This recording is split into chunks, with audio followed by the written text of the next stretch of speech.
Ce programme vous est proposé par Castelbeer. Castelbeer, le goût de la réussite.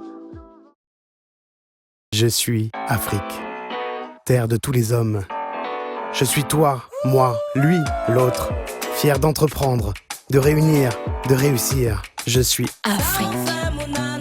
Mélange de vie, de langue, de couleurs, de parfums, de goût fort. Je suis libre, créatrice inspirée, sensuelle et vibrante. Je suis Afrique des réussites nouvelles. Castelbeer, le goût de la réussite.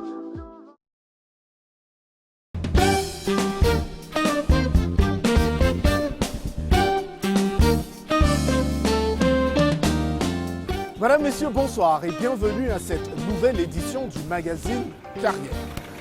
En ce mois de mai où nous célébrons l'unité nationale, qui est une occasion de magnifier la diversité qui fait la richesse inestimable du Cameroun, notre magazine se propose de vous présenter un success story, un profil atypique, celui d'un Camerounais qui travaille au quotidien au rayonnement de notre pays dans son domaine, à savoir la médecine. C'est un cardiologue réputé sur la scène internationale qui a reçu notamment le prix de meilleur praticien dans la zone CEMAC et qui a contribué efficacement à la lutte contre le coronavirus au Cameroun et dans le continent.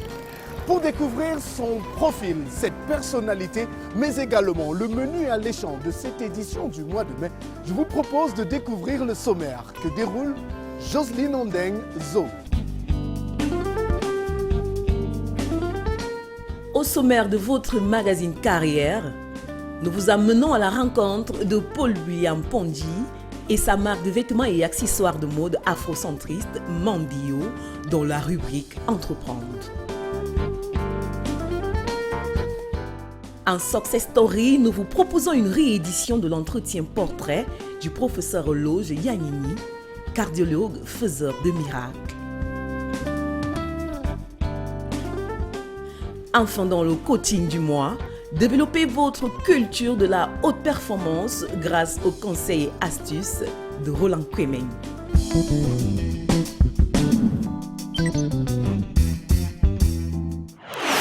Avant d'aller à la rencontre de notre success du mois de carrière, je vous propose de découvrir un jeune Camerounais particulièrement brillant qui, après des études en relations internationales, a fait le choix de se lancer dans l'univers très sélect de la mode.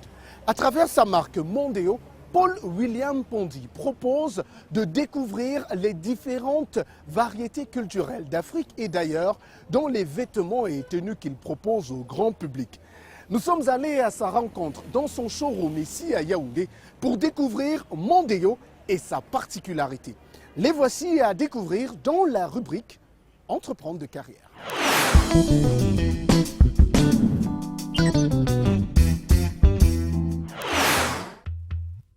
Hello,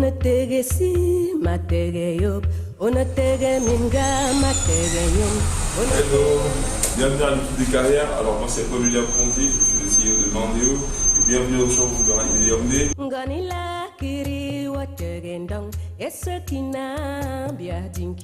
Mandeo c'est une marque de vêtements originale qui propose des éditions limitées chaque semaine pour hommes, pour femmes, pour enfants.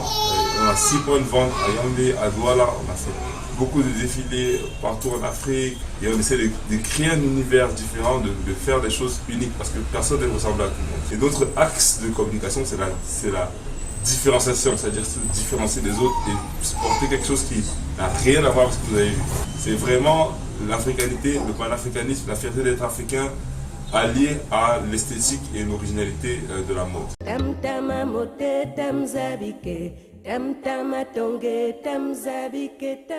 L'idée de Mondeo part simplement d'un constat assez basique, c'est que en voyageant à travers le monde, en allant aux États-Unis, en Angleterre, etc., je me suis rendu compte que chaque peuple avait un élément identitaire qui le rappelait d'où il vient, mais de manière assez urbaine, assez cozy, assez, on va dire, pour dire cool, quoi. Donc comme les t-shirts, I love New York, I love London, je trouvais ça intéressant, mais quand c'est les Africains, c'est toujours des masques, j'ai rien contre les masques, hein, j'ai rien contre tout ça, mais je veux dire, il n'y avait pas d'éléments vraiment qui soient en même temps jeunes, en même temps fun, et qui rappellent aussi d'où on vient. Je joue pour la diaspora. Au début j'ai d'abord fait la première marque qui s'appelait Yaoundé Clothing, et ça c'était dans les années 2006-2007, hein, par là. Vous savez, moi je dis toujours que il y a souvent un débat en marketing entre l'offre et la demande. Est-ce que c'est l'offre qui détermine la demande ou bien la demande qui détermine l'offre? Moi, je suis drivé un peu par les deux, mais 70% de demande et 30% d'offre. Donc, la demande a demandé d'autres choses avec plus de pagne, plus de tissu, plus de style, plus de texture. Et donc, j'ai donc combiné cette demande-là et changé, modifié en fonction de ça.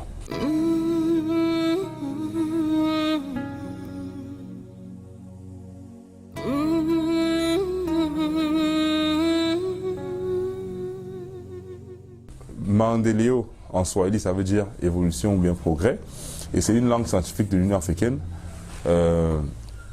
Et ça détermine en fait l'idéologie selon laquelle on peut avoir une scientificité africaine, puisque le swahili, on peut dire tout ce qu'on dit en anglais ou en français, on peut dire en swahili. Même les termes techniques, même les termes récents, gigaoctet, whatever, tout ce que tu veux, on le dit en swahili. Et c'est une langue scientifique et reconnue par l'Union africaine. Donc Maendeleo, le premier terme. Deuxième terme clé, c'est la charte du Mandé en 1236, hein, édictée par Soundiata Keita, qui était le premier à vraiment déterminer de manière claire et codifier les droits de l'homme. Hein. C'est-à-dire que la nomenclature de comment est-ce qu'on doit édicter les droits de l'homme, c'est-à-dire sur le plan de la liberté, sur le plan de l'éducation, sur le plan de ce dont on a besoin, les fondamentaux pour pouvoir vivre sa vie de manière digne et de manière honnête. C'est lui qui les a édictés. Ensuite, les Européens et d'autres peuples qui ont dominé par les moyens militaires, après ont récupéré ce corpus, en anglais on parle du corpus scientifique, c'est-à-dire que le corpus logique de ce qu'il a proposé, et ils les ont réadapté donc à leur sauce. Et moi j'ai donc fait exprès de prendre ce nom-là entre Maendeleo et Charte du Mandé, c'est ça qui donne le Mandéo, pour pouvoir, à chaque fois qu'on fait une interview comme celle-ci, trouver un prétexte donc pour éduquer ceux qui ne sont pas informés sur ces questions-là, de la réalité de la culture africaine et de l'historicité de la dynamique africaine.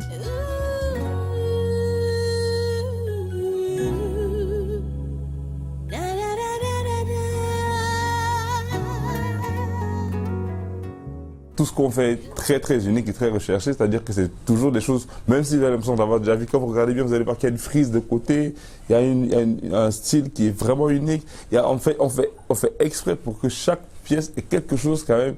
Parce qu'on fait ce qu'on appelle la veille concurrentielle, c'est-à-dire qu'on regarde ce que les autres ont fait, on voit un peu la dynamique de la concurrence et on essaye de proposer des choses qui sont vraiment originales. Donc c'est toujours des pièces originales, première chose. Deuxième chose, c'est que chaque semaine, on propose des nouveautés. Donc on casse vraiment les codes, on essaye de mélanger des matières, de mélanger des textures, de créer des visuels. Parfois on utilise des techniques d'architecture, même en couture, pour créer un effet, parfois 3D, pour créer parfois des visages, pour créer des... Donc c'est on essaye vraiment de pousser le truc en fait pour que ça sorte vraiment du lot.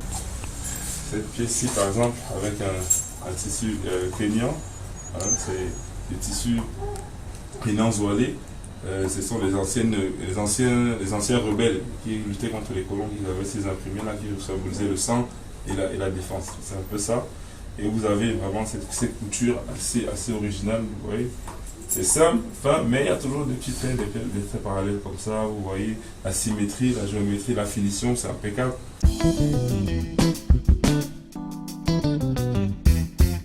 Il y a pas mal de problématiques, déjà liées parfois à la ressource humaine, c'est-à-dire que parfois c'est pas évident de trouver des employés qualifiés, qui vraiment sont sérieux, qui vraiment sont des partenaires qualifiés également, qui respectent leur engagement, qui respectent leur délai, etc. Les matières aussi, les matières premières ça vient de toute l'Afrique, il y a des matières kenyanes, il y a des matières tanzaniennes, il y a des matières ghanéennes, il y a des matières... Ça vient surtout de l'Afrique, hein, principalement de l'Afrique, on ne va pas se mentir, mais de partout en Afrique, pas juste du Cameroun. Mais c'est pas si facile que ça. Trouver des matières qui sortent du lot, du vrai cuir, du vrai daim, etc., c'est pas si évident. Et parfois, c'est un peu ça. Parfois, il y a des problèmes de barrières tarifaires, douanières également. Il y a beaucoup il y a pas mal d'handicaps quand même à ce niveau-là. Mais vous savez, moi, je dis souvent qu'il y a un rapport de proportionnalité entre la réussite et l'échec. C'est-à-dire que généralement, plus l'échec est grand, plus la rage de réussite est encore plus grande. Et donc, tu peux transformer ton échec en réussite. Et tu peux te dire que bon, là, je suis tombé une fois, si je tombe une fois, je me relève 2 fois. Je suis bel et bien le seul actionnaire. Et puis, ça va, hein, ça me fait voir plus mal. Je suis avec mes partenaires, ceux avec qui je travaille, il n'y a pas de problème. On continue. Mais sinon, en termes d'actionnariat, je suis bel et bien le seul actionnaire actuellement.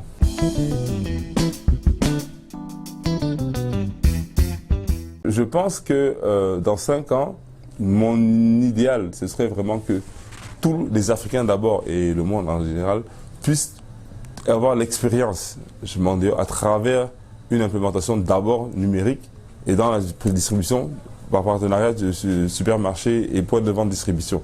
Vous voyez? C'est un peu ça mon axe. C'est-à-dire que dans tous les supermarchés d'Afrique, par exemple, vous allez voir, je m'en dis.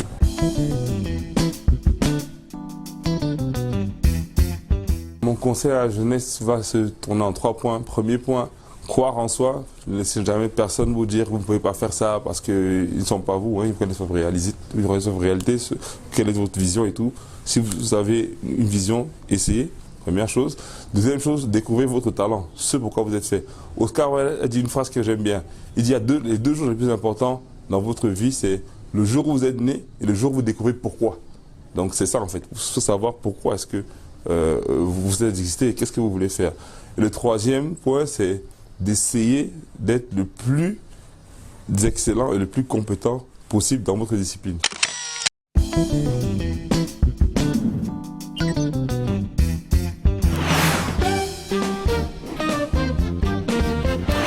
Désirez-vous développer vos capacités en expression orale en maîtrisant les techniques d'animation qui engageront votre audience ? Souhaitez-vous maîtriser les techniques de conception et d'animation des formations des adultes en andragogie, respectant le cycle d'apprentissage des adultes? Désirez-vous acquérir des compétences en coaching d'impact en vous appropriant les outils et méthodologies conformes à la déontologie et les canons de la profession? Eh bien, n'hésitez pas à prendre part au programme de certification en coaching Ubuntu by Go Ahead Africa Limited. Afin de bénéficier d'une expertise internationale, déroulée sur 10 mois intenses de formation en digital, physique et digital, afin de devenir coach ou formateur professionnel certifié.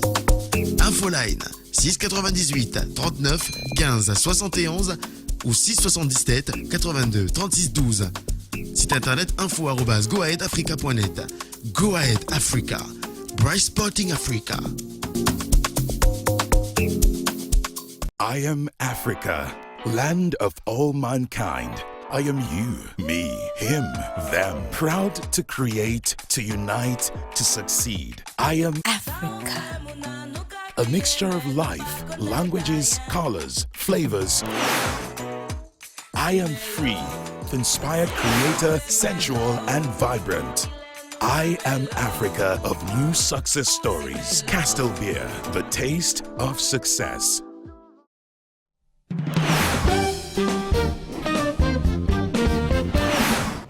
Enfant, il rêvait d'être président de la République. Aujourd'hui, il soigne les Camerounais et contribue au développement de notre pays dans le domaine de la médecine.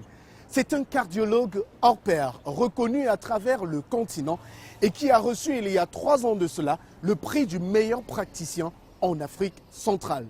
Le professeur Eloge Yanini est également un phytothérapeute de talent qui, il y a 3 ans, en pleine pandémie de la Covid-19, avait mis sur le marché le Corocure, un adjuvant au traitement de cette maladie qui a décimé tant de personnes à travers le monde. Nous sommes repartis à sa rencontre pour célébrer cette fois-ci les grandes réussites dans le domaine de la cardiologie. Lui qui, il y a quelques semaines, réussissait un exploit incommensurable, celui de ramener à la vie une patiente dont les battements de cœur étaient redescendus à 15 pulsations par minute. Son parcours et ses réussites sont à découvrir dans cette réédition de la Success Story du magazine Carrière.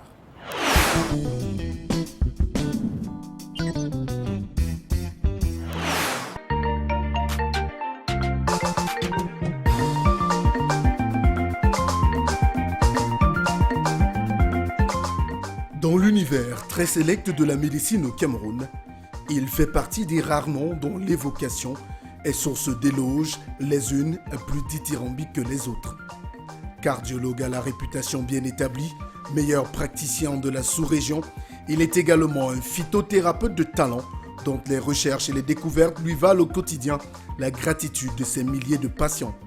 C'est surtout un homme au parcours atypique qui rêvait de devenir président de la République enfant et qui aujourd'hui opère des miracles au quotidien.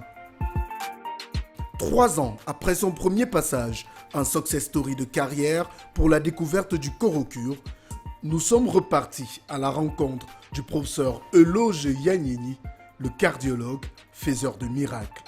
C'est quelqu'un pour qui la valeur de l'être humain et sa dignité sont prioritaires. C'est quelqu'un de courageux. C'est quelqu'un qui sait faire confiance aux jeunes et qui sait donner leur chance aux jeunes.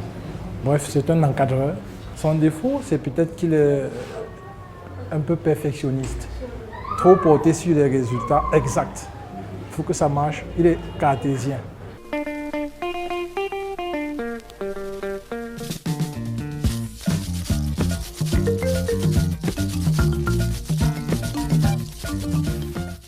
C'est au bas de l'immeuble, abritant la polyclinique, les promoteurs de la bonne santé, que nous accueille en ce début d'après-midi le professeur Eloge Yanyini, avec qui nous avons rendez-vous. Bonjour, monsieur Moussi. Merci de bienvenue. Nous recevoir.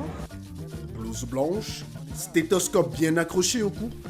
Le médecin cardiologue n'est jamais loin de ses patients qui l'attendent nombreux au quotidien. C'est donc entre 2 consultations et signature de documents administratifs que nous réussissons à lui soutirer quelques minutes pour parler de lui, de son parcours. Je suis Eloge Yanyini, camerounais, médecin cardiologue. Je pense que je suis quelqu'un très entreprenant, travailleur et très audacieux.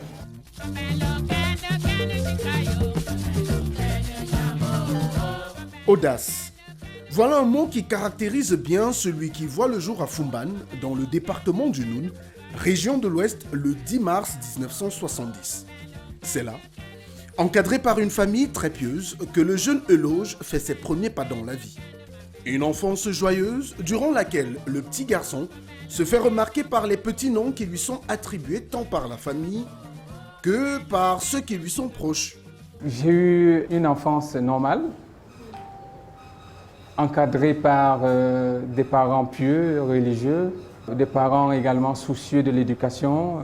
J'ai grandi avec un sobriquet, un petit nom, qui m'a été collé comme ça entre 6 et 11 mois, le petit nom de Lion. Donc, mes parents avaient constaté que mes gestes, ma façon de faire, mon audace d'enfance permettait qu'ils parlent de moi comme un lion. Quand dans ma famille, vous dites le lion, on connaît que c'est le docteur Eloge. Dans le quartier, c'était le mot président. Parce que étant très travailleur à l'école, on me demandait toujours, mais comme tu travailles bien comme ça, qu'est-ce que tu deviendrais demain? Tu penses devenir quoi demain? Et puis tout petit, je disais président de la République. Donc au quartier, c'était ça mon petit nom.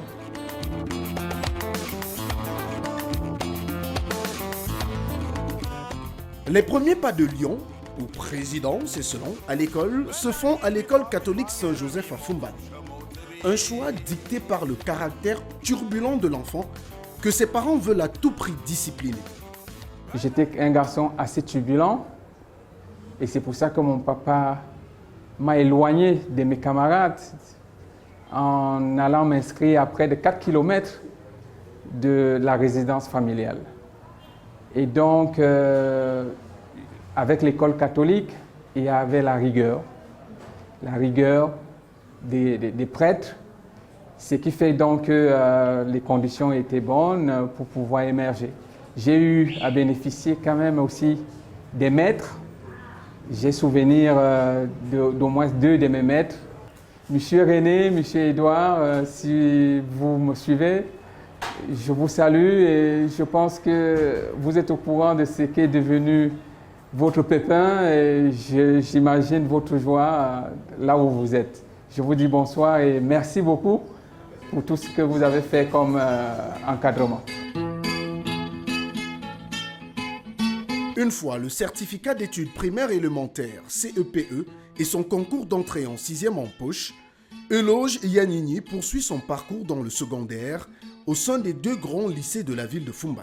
J'ai fait tout le parcours du secondaire dans les 2 lycées de Foumban. Et donc, ce que je voulais vous dire aussi, c'est qu'il y a quelques camarades de l'école primaire avec qui on a gardé des liens.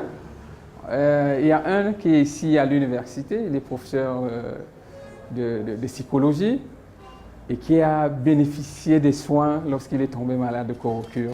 Et il m'a dit, il n'y avait que toi pour m'administrer ce genre de soins.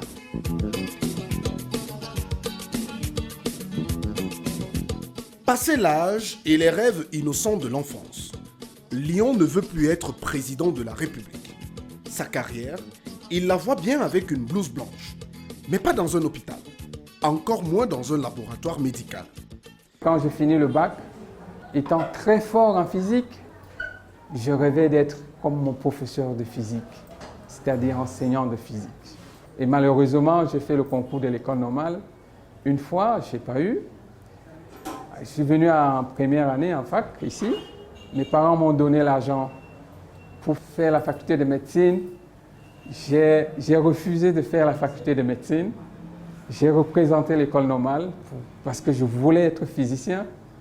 Ça n'a pas marché.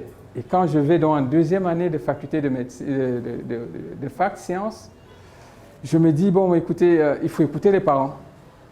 Si je présente donc le concours d'entrée à la faculté de médecine, et puis j'obtiens une seule fois, et puis j'ai obtenu. Or, quand on regarde les contraintes et la compétition, c'est plus rude d'avoir un concours de la fac MEC que d'avoir un concours de l'école normale. Mais bon, c'était peut-être un destin. Coup du destin ou pas, c'est en suivant la voie de ses parents que Euloge trace désormais la sienne. La craie a été remplacée par le stéthoscope et les instruments de sciences physiques par les scanners et électrocardiogrammes. Euloge Yanini sauvera désormais des vies. Il sera médecin. Un métier qui a le don d'assagir le petit garçon turbulent. Plus calme, pondéré, il aborde sa nouvelle carrière avec un enthousiasme à peine voilé. Dans son bureau, c'est d'ailleurs tout sourire qu'il évoque ses premiers pas dans la médecine. Très rapidement, j'ai aimé la médecine. Ce n'était pas mon premier choix, mais après 3-4 mois d'activité en faculté de médecine, j'ai commencé à aimer, à m'intéresser, à me poser des questions. Et moi particulièrement, c'était les études en médecine étaient plutôt très très bien. 1998. À sa sortie de la faculté de médecine de l'université de Yaoundé 1, le jeune docteur Euloge Yanini est affecté à Maroua dans la région de l'extrême nord en qualité de médecin généraliste. Il y passe 2 années avant de revenir à Yaoundé à l'hôpital des Foulanes. Si à cette époque il rêve de devenir gynécologue, le destin, encore lui, va l'orienter vers une toute autre spécialité. J'arrive à l'hôpital des Foulanes et puis je trouve quelques vieux matériels de médecine, ECG et autres. Et puis je me dis, mais voilà, il y a un vieux ECG ici, c'est-à-dire l'électrocardiogramme. Je veux essayer d'exploiter pour faire ne serait-ce que des tracés aux patients. Et puis la première chose qui me vient en tête, c'est que bon,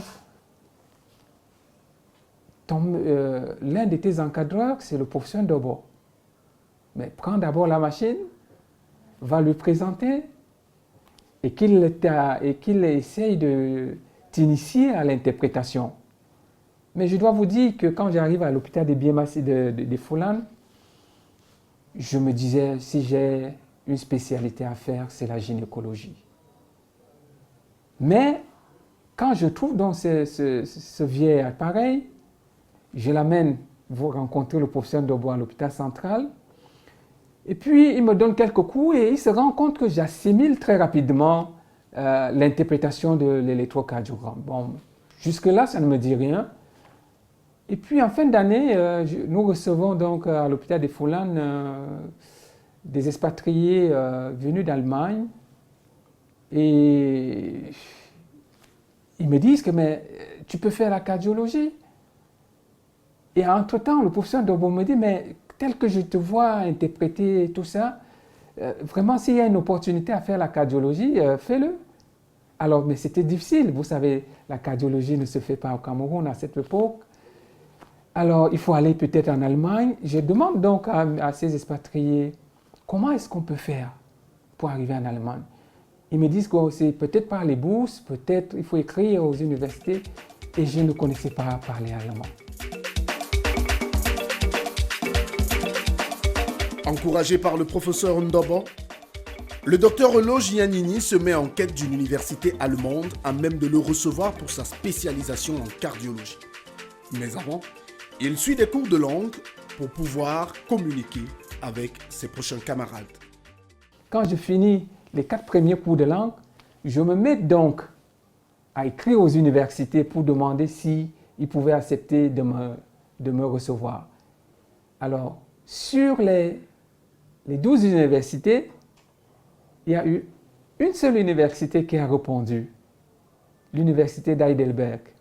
Nous pouvons vous recevoir. Et pour postuler, il faut avoir la lettre d'acceptation par une université. J'avais déjà cette lettre. Et donc ça a facilité l'octroi de la bourse. Et puis je suis parti en Allemagne.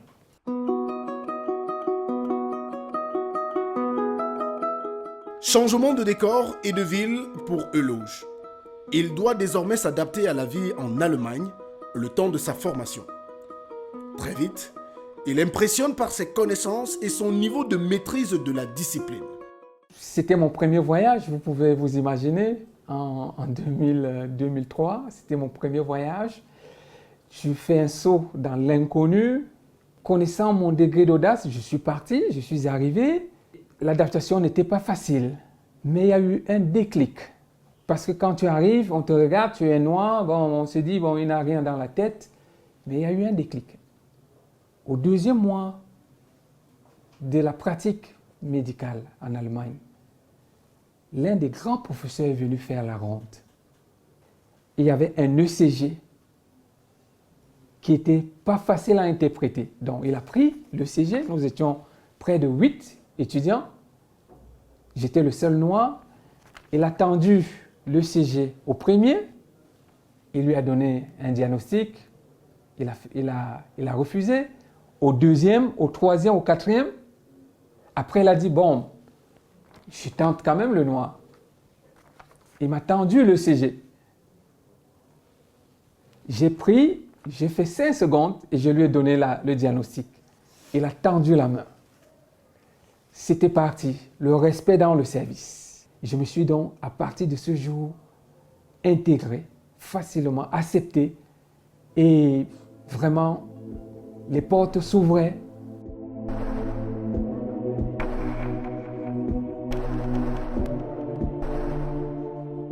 Le reste de la formation se fait donc sans accroc. Sollicité par plusieurs structures en Europe, le docteur Elo Giannini choisit finalement de rentrer au pays. Convaincu par le discours d'un émissaire du gouvernement, venu en Allemagne rencontrer des compatriotes en formation au sein de l'Union européenne. De retour à Yaoundé, c'est tout naturellement qu'il est affecté à l'hôpital central de Yaoundé aux côtés de son mentor, le professeur Ndobo, au service de cardiologie. Écoutez, j'avais eu l'autorisation de la part du ministre de la Santé. Et quand je reviens, je reprends service au ministère. Et puis on m'affecte à l'hôpital central de Yaoundé.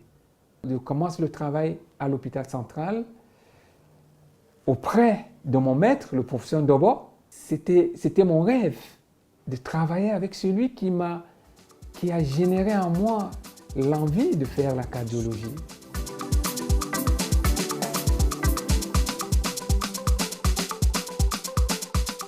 S'il est très apprécié par les patients et sa hiérarchie, Lyon se sent à l'étroit à l'hôpital central et partant dans la fonction publique.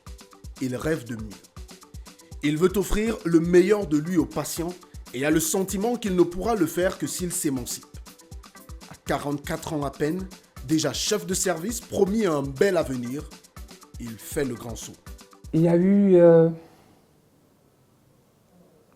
quelques frustrations parce que je n'arrivais pas à m'exprimer faute d'équipement. C'est en 2012 par là. Quand je rentre, je suis l'un des médecins qui fait la rythmologie, qui est en mesure de faire des implantations cardiaques, des implantations de stimulateurs cardiaques, des défibrillateurs. Et puis vous arrivez à l'hôpital central et dans Yaoundé, il n'y a pas de matériel. Et donc, avec l'administration, on essaye. Pour finir, on adapte. Et puis je commence à faire ces opérations qui ont limité des évacuations à l'hôpital central. Et puis après ça, il y a d'autres choses qui coincent, pas à cause de la volonté du chef hiérarchique, mais parce que, bon, ce n'est pas aussi facile d'avancer. Et donc, ça m'a fait réfléchir et je me dis non, il faudrait que j'ai un cadre où je peux m'exprimer, où je peux facilement avoir ce dont j'ai besoin pour le bien des malades, sans qu'il y ait beaucoup d'entraves. Et donc, c'est d'où est née donc la décision de partir de l'État. Et là naît donc la polyclinique, les promoteurs de la bonne santé. Manager ambitieux et visionnaire, il travaille au quotidien afin d'offrir le meilleur à ses nombreux patients. Perfectionniste sur les bords, il équipe la polyclinique du meilleur matériel de pointe disponible sur le marché. Entre le scanner présent en 2021 lors de notre premier passage et celui que nous retrouvons 3 ans plus tard, il y a une différence nette. C'est ce scanner qui a un logiciel particulier pour faire ce qu'on appelle la chorégraphie. Voilà, donc ça nous permet de faire une lecture précise des coronaires, c'est-à-dire que des artères du cœur, et avoir dégagé un pronostic par rapport au risque de faire par exemple un infarctus du myocarde. Alors la force, c'est l'amour du patient. Le reste vient parce que nous avons l'amour à investir pour mieux prendre en charge les malades, l'amour à investir pour faciliter les diagnostics. Et puis à cela s'ajoute la détermination et puis le travail à la perfection. Si vous n'êtes pas visionnaire, si vous n'anticipez pas, vous restez stagnant et puis à coup sûr, après la stagnation, c'est la mort. Donc il faut anticiper en termes de management, en termes de créativité, que ce soit pour la rentabilité financière ou bien pour la meilleure prise en charge des patients.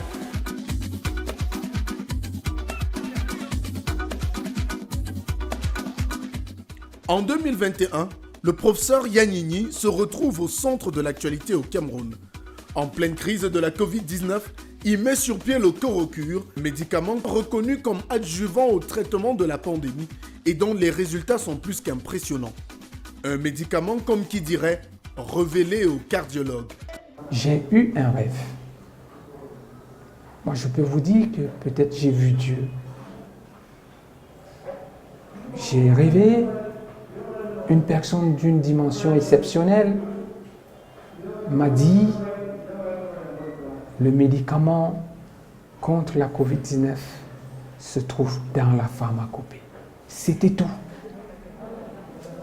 Je n'ai pas pris ce rêve au sérieux et ça m'a rattrapé parce que 2 semaines après, j'ai une personne proche, très proche de moi qui contracte la Covid. Et j'ai vu comment les premiers médicaments, le premier protocole ne marchait pas, il était en train de mourir. J'ai été saisi d'une forte compassion. Et en rentrant, quelque chose m'a dit, mais tu peux faire la recherche Tu as eu un rêve il y a 2 semaines. Pourquoi ne pas faire une recherche dans la pharmacopée?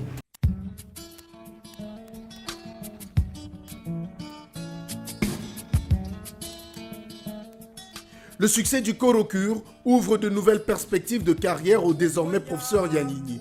C'est avec ce sourire et ce calme qui jamais ne le quitte qu'il prend plaisir à nous raconter les succès engrangés depuis notre passage il y a 36 mois. Avant le Korokure,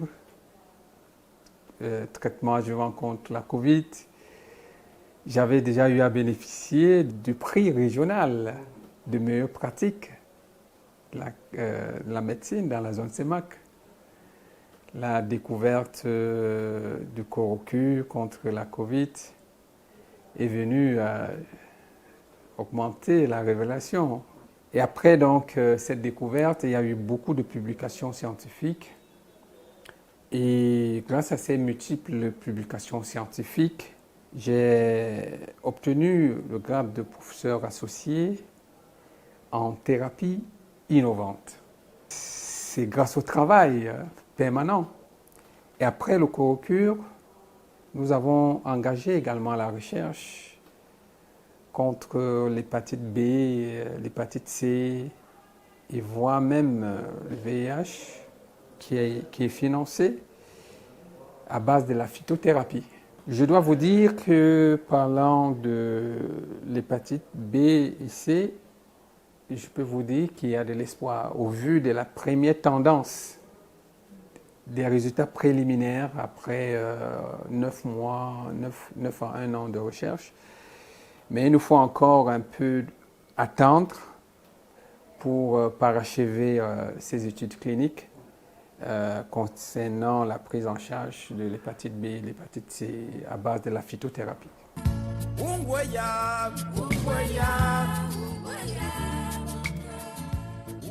S'il s'épanouit dans la phytothérapie, le professeur Eloge reste l'un des meilleurs cardiologues en exercice actuellement au Cameroun et en Afrique. Il y a quelques semaines, c'est avec force, foi et conviction qu'il l'a rappelé au bon souvenir de ceux qui le croient effacé. Le professeur a réussi ni plus ni moins qu'un miracle. Sauver une patiente dans le coma et dont la fréquence cardiaque était redescendue à moins de 15 battements par minute. Quand vous avez une fréquence cardiaque presque en dessous de 15, il ne faut plus beaucoup attendre de cette personne s'il n'y a pas une intervention urgente et précise. Et c'est ce qui s'est passé avec cette patiente qui était dans le coma. Les infirmières ont alerté qu'il y avait pratiquement déjà la mort. Mais moi, je suis venu, j'ai réévalué la patiente et j'ai senti qu'il y avait encore un fond de vie.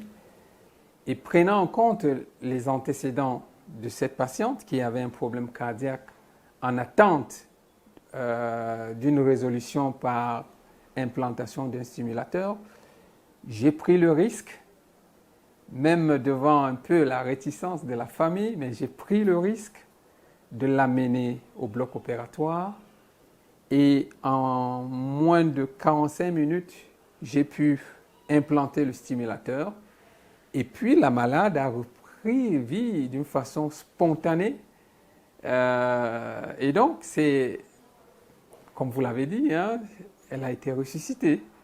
Après donc, cette implantation, on a noté pendant quelques heures des défaillances cognitives chez cette patiente qui étaient déjà les signes de souffrance cérébrale.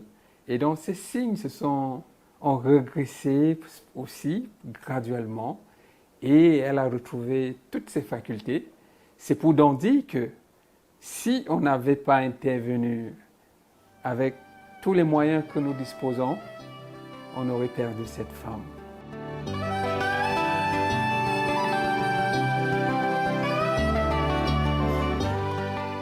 La question du plateau technique au sein de nos formations sanitaires est une donnée centrale. Désormais, au centre médical et promoteur de la bonne santé, trône l'un des 2 seuls scanners disposant du logiciel permettant de prévenir un infarctus du myocarde chez un patient. L'ancien scanner que nous vous avions présenté en 2021 a été offert par le professeur à l'hôpital de JC, son village natal dans le Noun. La cardiologie avance, ce qui, quand on regarde par exemple le nombre de cardiologues, c'est un élément. C'est-à-dire que nous avons quand même un peu d'expertise. Maintenant, le plateau technique s'améliore année après année. Je pense quand même que la cardiologie, c'est l'une des disciplines qui évolue par rapport à d'autres disciplines. Et donc, parfois, il manque l'audace, la foi et l'engagement du médecin à aller jusqu'au bout. Mais au Cameroun, vous n'allez pas trouver beaucoup de centres qui font les gestes que j'ai pu faire. Mais c'est déjà ça, puisqu'on ne va plus évacuer un patient pour aller faire une implantation de stimulateur, une implantation de défibrillateur, ou bien c'est un geste d'antan qui exigeait les évacuations. Donc, et puis maintenant, je viens d'acquérir un scanner qui est un logiciel particulier pour le cœur. Ce logiciel me permet d'évaluer le risque, par exemple, le risque d'infarctus chez un patient. Ça me permet d'évaluer le risque d'une insuffisance cardiaque chez un patient. Donc, voilà des éléments qui permettent de comprendre qu'effectivement, nous évoluons.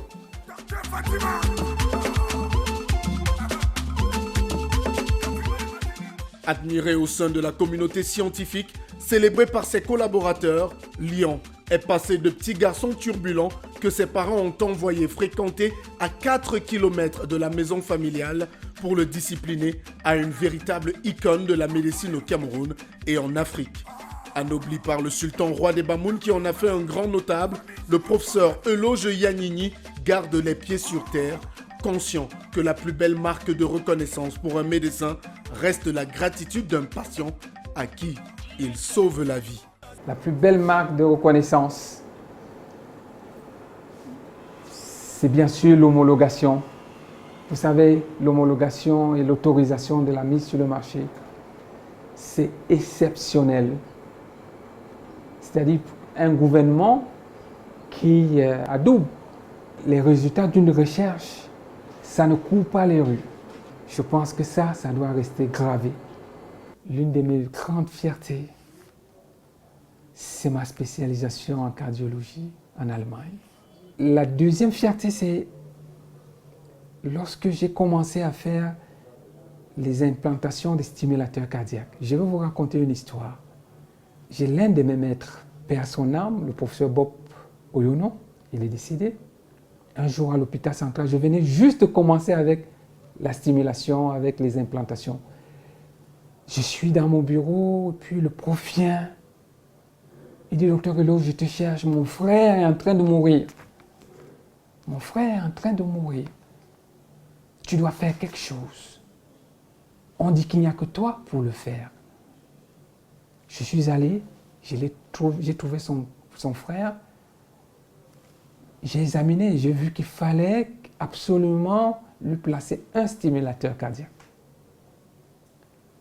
J'ai pris son frère, je suis allé au bloc opératoire. Le professeur était devant la porte. Il regardait. Il attendait que je dise que soit j'ai réussi ou bien que le malade est passé. Je vous assure, et quand au bout de 1h15, j'ai pu insérer dans le stimulateur et son frère a tourné la tête et a demandé « Où est le professeur Bob ?» Je lui ai dit « Il est devant la porte ». C'est un très grand moment pour moi. Un moment où tu sers ton maître de la plus belle façon. Tu dis à ton maître « Merci de m'avoir enseigné. Je vous le remets. » C'est des grands moments. Docteur Eloge, le fait de vous avoir rencontré m'a permis de développer toutes mes aspirations. Donc grâce à vous, docteur Eloge, je me suis représenté socialement, académiquement, professionnellement et je ne saurais vous dire merci. Merci pour tout ce que vous faites pour moi, tout ce que vous faites pour nous, tout ce que vous faites pour la jeunesse. Merci d'être cette personne que vous êtes. Continuez dans la même lancée et on attend encore beaucoup plus. Vous en avez encore beaucoup à offrir aux jeunes Camerounais. Continuez d'être l'homme fabuleux que vous êtes pour nous ici à la clinique et pour bien d'autres. Continuez d'être cet homme déterminé, cet homme qui nous donne le courage d'avancer, cet homme en qui nous avons confiance et cet homme qui nous encadre. Vraiment que Dieu vous bénisse et qu'il vous accorde davantage d'intelligence et de sagesse.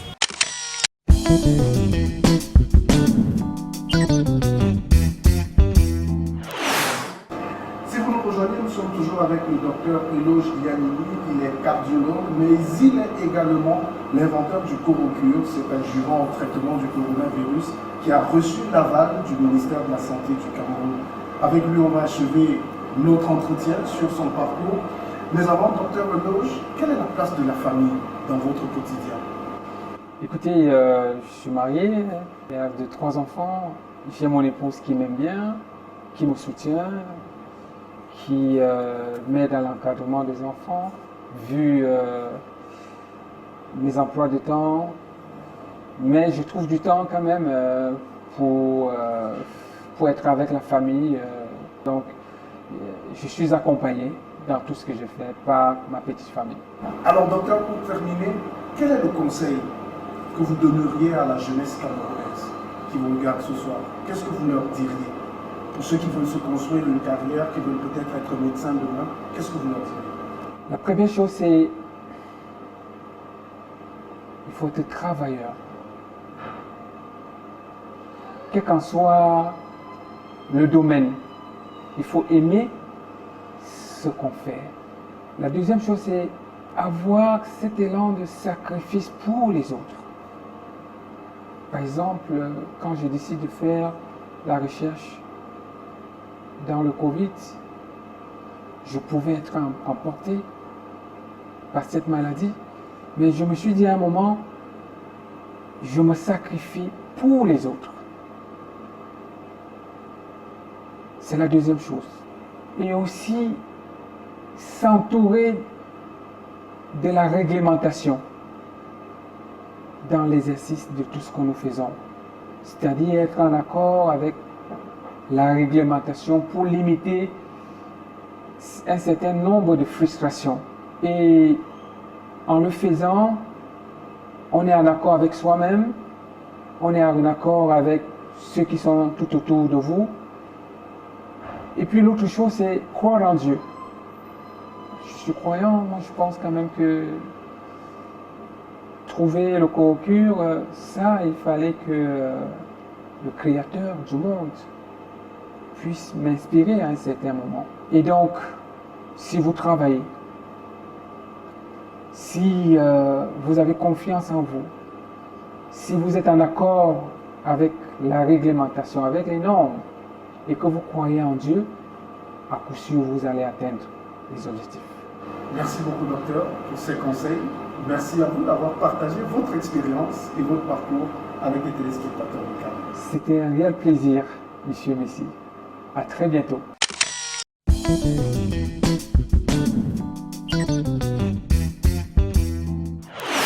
L'atteinte de l'émergence tant voulue par le Cameroun est un construit qui se fait de jour en jour et qui nécessite l'engagement de toutes les couches de la société. Que l'on soit dirigeant ou simple acteur de la société civile ou même tout simplement population, eh bien notre contribution est exigée et attendue pour pouvoir atteindre l'émergence de notre pays. Pour y arriver, il faut travailler et avoir une culture de la haute performance à même de nous pousser vers l'excellence. Comment bâtir donc cette culture? Nous avons posé la question à Roland Kwemen, notre coach en développement personnel. Conseils et astuces dans le coaching de carrière.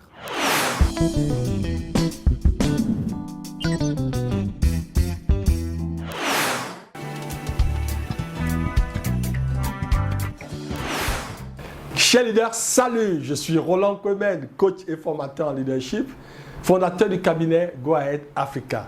Comment bâtir une culture de haute performance?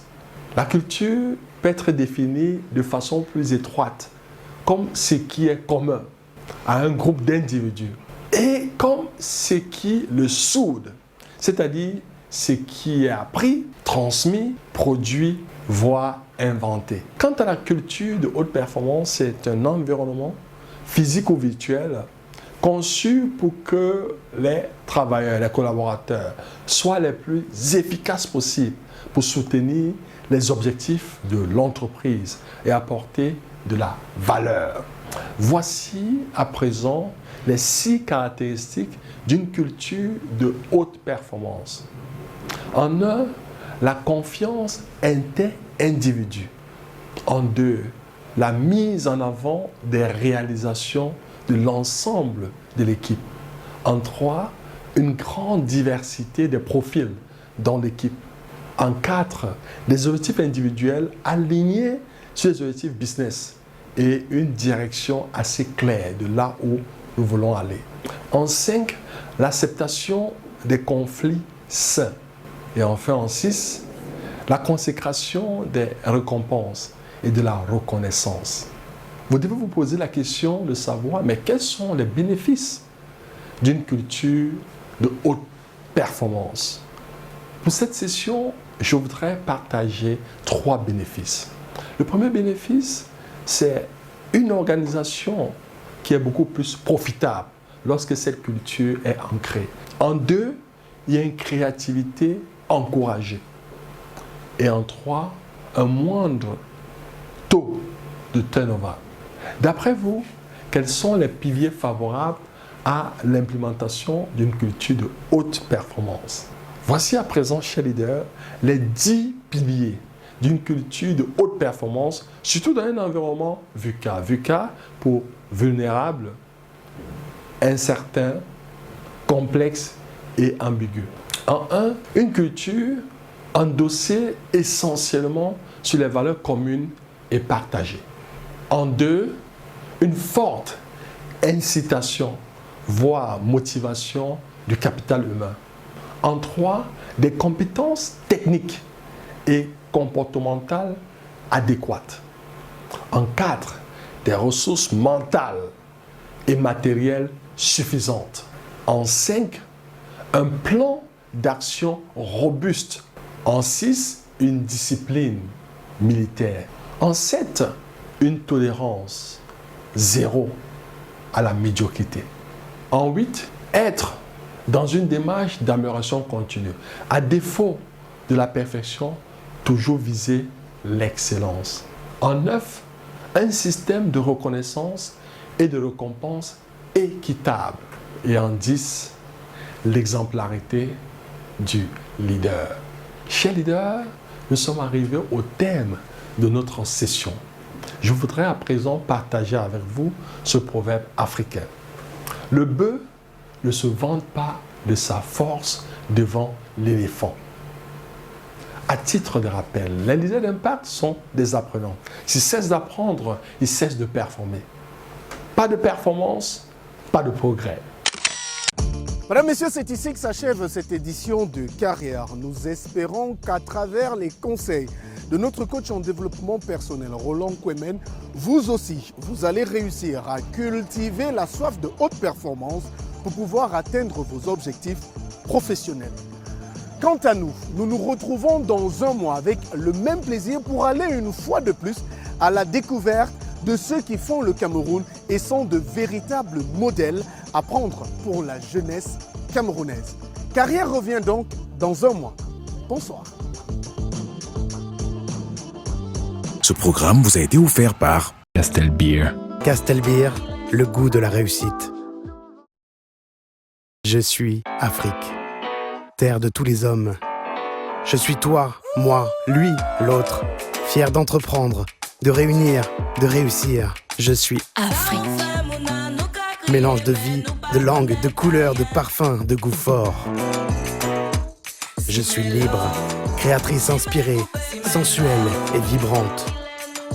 Je suis Afrique des réussites nouvelles.